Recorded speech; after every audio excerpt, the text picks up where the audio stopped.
Salut à tous et bienvenue sur la chaîne. Je m'appelle Émile Garnier et ici, on parle de voitures sous tous les angles, entretien, astuces pratiques, fonctionnement des moteurs et bien plus encore. Si vous voulez mieux comprendre votre véhicule et éviter les erreurs coûteuses, vous êtes au bon endroit. Pensez à mettre un j'aime, à vous abonner à la chaîne et à regarder la vidéo jusqu'à la fin. Vous y trouverez des infos vraiment utiles. Les pneus off-road font partie de la gamme Cordian depuis plus d'une douzaine d'années, et 6 ans se sont écoulés depuis leur dernière mise à jour technique. En général, il est grand temps d'introduire quelque chose de nouveau. Et cette fois-ci, la mise à jour a été globale, il ne s'agit pas d'un « restylage », mais de la deuxième génération de pneus avec un nouveau dessin, mais les mêmes valeurs. Qu'est-ce qui a changé? En fait, presque tout a changé. La seule chose qui n'a pas changé est la profondeur de la bande de roulement, qui est d'environ 14 mm. Les blocs centraux de la bande de roulement ont une forme plus simple et sont plus espaces. Selon le fabricant, cela a permis de créer non seulement des rainures transversales sur la bande de roulement, mais aussi des rainures longitudinales, ce qui accroît l'auto-nettoyage. Cette optimisation du profil a également permis de réduire les niveaux de bruit sur les surfaces dures. Les blocs latéraux sont devenus plus agressifs, de même que les dentures au sol dans la zone d'épaulement, ce qui devrait jouer en votre faveur lorsque vous essayez de sortir d'une ornière. Parallèlement, la bande de roulement du pneu est devenue plus étroite par rapport à la première génération, de sorte que le pneu S enfonce plus rapidement dans les sols durs. Les flancs ont également été retravaillés, ils sont devenus plus élastiques et le nouveau pneu peut être dégonflé jusqu'à 0,5 bar. En tout terrain, il n'était pas recommandé de dégonfler le pneu précédent en dessous de 1 bar. En revanche, le choix des tailles s'élargit, mais modestement. La première génération off-road a 2 tailles pour 15 pouces et 4 tailles pour 16 pouces, c'est toute la gamme.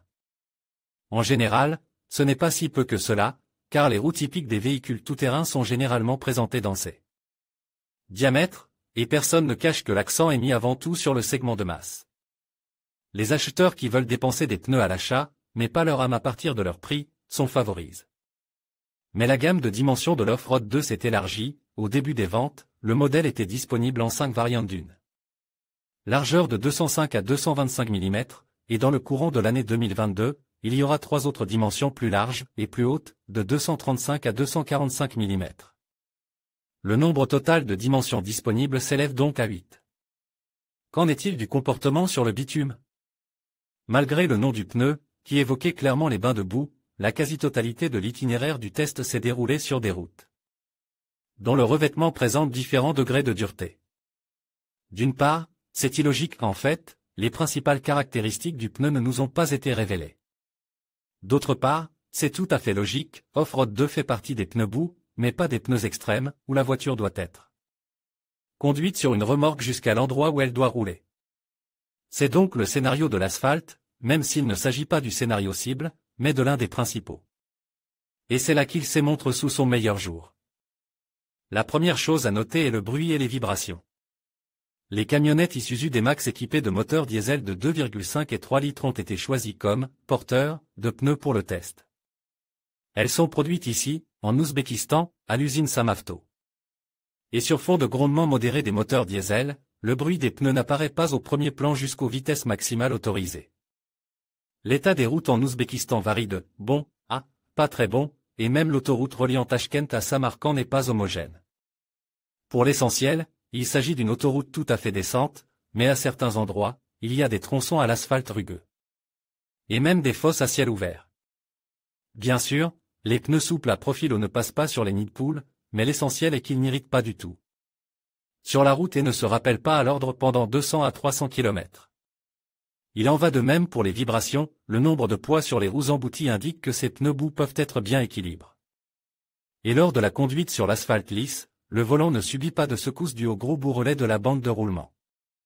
La manœuvrabilité sur l'asphalte ne pose pas non plus de problème, le pneu s'accroche facilement dans les virages et ne se livre pas à des crissements à des vitesses normales lors des manœuvres. Un pick-up diesel avec une direction inerte ne provoque pas de conduite active sur l'asphalte, nous n'avons donc certainement pas atteint la limite des capacités du pneu, mais cela ne signifie-t-il pas que les caractéristiques de consommation sont suffisantes pour un pneu portant le marquage MT? Nous quittons l'asphalte pour un chemin de terre et constatons une douceur de conduite tout à fait attendue pour des pneus hauts. Sur les pierres, la combinaison de la légèreté de la poupe d'un pick-up et de la permissivité des capacités des pneus et de la disponibilité des pneus de rechange encourage une conduite active. Certes, le D-Max diesel résistait à cet enfantillage, et même en désactivant le système de stabilisation en cas de dérapage dans un virage, il part peu et à contre-cœur.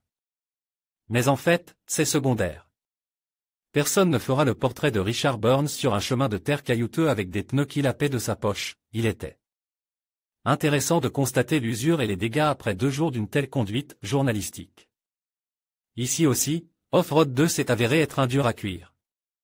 On peut noter sur la photo que les pneus de toutes les voitures on conserve l'intégrité de la bande de roulement, et même l'usure visuelle des pneus après le lavage est difficile à noter.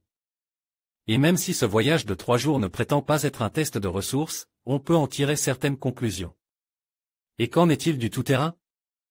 Ici, il n'a pas été possible de tirer des conclusions complètes sur les capacités tout-terrain des pneus lors de ce voyage. Le maximum que l'automne ouzbek puisse offrir, ce sont des chemins de montagne avec de grosses pierres et des ruisseaux qui les traversent de temps en temps. Il n'y avait pas de boue liquide, de sol peu portant ou d'ornières profondes pour tester en pratique les caractéristiques revendiquées. Des blocs sans trop espace, de la bande de roulement rétrécie et de l'augmentation des traces latérales au sol. La seule chose dont j'étais totalement convaincu était la capacité des pneus à fonctionner à la pression minimale déclarée de 0,5 bar. Les pneus roulent en douceur et conduisent tout aussi bien à cette pression, en épousant particulièrement les grosses pierres. Nous ne nous sommes pas fixes comme objectif d'enlever nos chaussures, donc sans glisser et sans manœuvre brusque, qui sont contre. Indiqués dans de telles conditions, les pneus en fonctionnent correctement. Sur la photo, on voit clairement comment le flanc s'aplatit en même temps, Cordian assure que l'augmentation de son élasticité n'a pas affecté la durabilité. Eh bien, nous le croyons par contumace, pas une seule crevaison n'a été constatée pendant le test. Tout est parfait? Malgré plusieurs centaines de kilomètres parcourus, cette sortie ne peut être qualifiée de test à part entière d'un pneu boue, nous n'avons pas vu de boue. Nous ne pouvons donc juger qu'indirectement des capacités réelles en tout-terrain, même si certains collègues qui ont testé ces pneus l'année dernière sur leur propre voiture, on en parle de manière assez flatteuse. Cependant, la gamme de ces propres machines, comme vous pouvez le comprendre, n'est pas aussi large que certains le souhaiteraient. Et il ne s'agit pas seulement de 2 diamètres de sièges disponibles. Certains se plaignent également de l'absence de dimensions plus adultes. Selon les normes des Jeepers, où le diamètre extérieur de la roue est mesuré en pouces, la taille maximale disponible d'Off-Road 2 n'est que de 30,5 pouces pour un pneu de taille 245/75e R16. Les propriétaires de véhicules tout-terrain se plaignent donc que les nouveaux pneus n'atteignent pas 31 pouces, et qu'ils ne peuvent même pas rêver d'options pour 32 à 33 pouces et plus. Cordian admet ce fait, mais calmement, dire, tout d'abord, il était nécessaire de répondre aux besoins du public cible, et cela. Comme nous le rappelons déjà, ceux qui cherchent des chaussures pour leur Nive, UAZ, sable à traction intégrale et d'autres machines domestiques de masse. Par exemple, le Niva Legend Bronto, récemment revenu sur la chaîne de montage, est équipe de roues de 29 pouces avec des pneus 235. 75 R15, et cette taille, bien sûr, est également disponible pour les off-road des 2 générations. En général, rien de personnel, seulement des affaires, l'usine n'est pas prête à travailler sur de nouvelles tailles avec un potentiel de consommation manifestement plus faible.